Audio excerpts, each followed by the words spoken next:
Google announced on September 9 that they will add 2 new link attributes.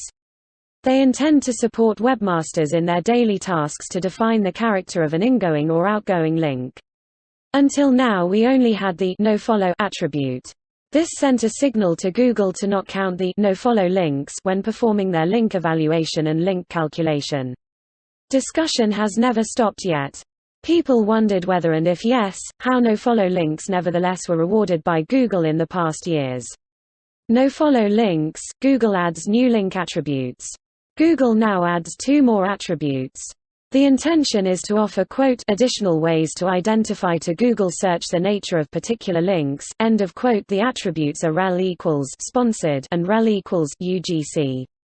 The latter stands for user-generated content. Rel equals sponsored is meant to identify links on a website that were created as part of advertisements, sponsorships or other compensation agreements. This may help to segregate content areas and pre-qualify links. Rel equals UGC is recommended for links within user-generated content, such as comments and forum posts. What do we still need nofollow for? The question remains, which kind of content production should get which attribute? This remains somewhat nebulous. The reason Google gives for still using the attribute nofollow doesn't separate it from the now introduced attributes. Google says that we should use this attribute for cases where you want to link to a page but don't want to imply any type of endorsement, including passing along ranking credit to another page.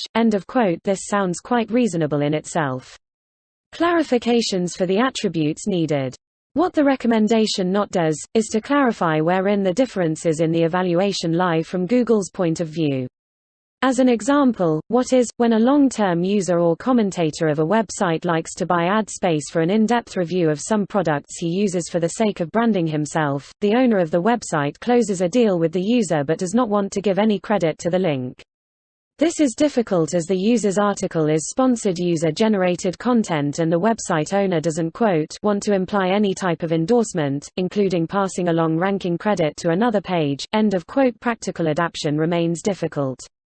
Even though Google accepts the use of 2 out of 3 attributes, it doesn't really add practical advice. Google says that if you want to avoid a possible link scheme action, use rel equals sponsored or rel equals nofollow to flag these links. We prefer the use of sponsored, but either is fine and will be treated the same for this purpose. This makes the use of the additional attributes, which Google calls a hint model, even more impractical and irritating if not even superfluous. And when Google adds that in most cases, the move to a hint model won't change the nature of how we treat such links, transparency doesn't gain much space. Greater than Google probably leaves webmasters clueless. And Google continues by saying all the link attributes, sponsored, UGC and nofollow, are treated as hints about which links to consider or exclude within search. We'll use these hints, along with other signals, as a way to better understand how to appropriately analyze and use links within our systems. Anybody who ever had contact with the Google universe will see the problem arising at the horizon. Any vague statement coming from Google officials can bear misunderstandings, misinterpretations, pointless discussions and fears. So we will hopefully get more precise information in the near future that explains how to handle this in the daily routines.